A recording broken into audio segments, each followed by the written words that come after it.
Miso marinated flank steak. It's so good. We start simply by making the marinade for it. The following goes in a bowl. Quarter cup of white miso, quarter cup of rice vinegar, couple tablespoons of soy sauce, teaspoon sesame oil, garlic, fresh ginger, and we whisk. Perfect. Except I forgot sugar. I want just a little bit of sugar in it. Teaspoon of sugar. Flank steak in a Ziploc bag. Marinade goes in. We make sure it gets coated nicely. We zip it up. And in it goes. 24 hours. If you have 8 hours, give it 8 hours. But if you got 24, give it 24.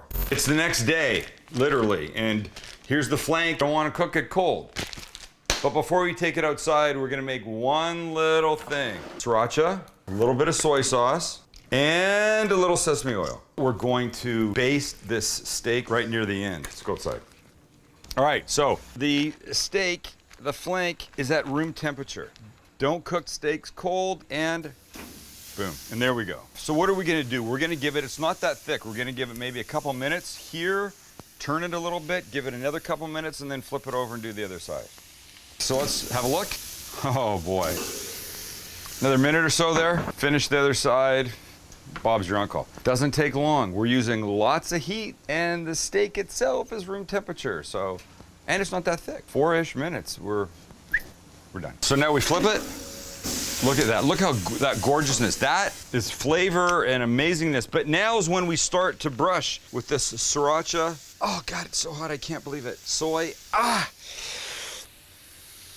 sesame oil, And check this out. Okay, look, I'm going for 132 degrees. I'm not leaving it to chance. I'm gonna use my Thermopin.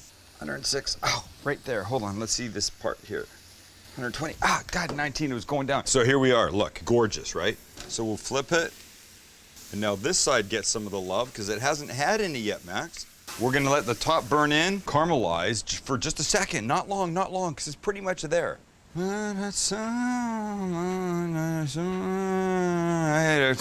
Oh my gosh, one more, 30 seconds. And now we do this.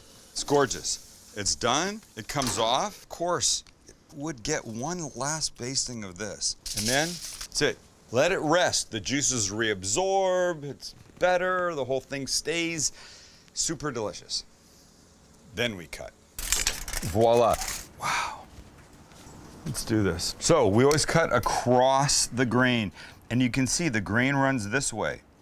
And what that does is that keeps it tender. If you cut with the grain, then you're eating with those long ribbons of tendon. So beautifully little nice in the middle.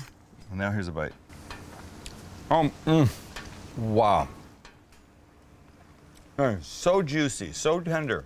And just so dadgum delicious. And this should now be on your regular lineup.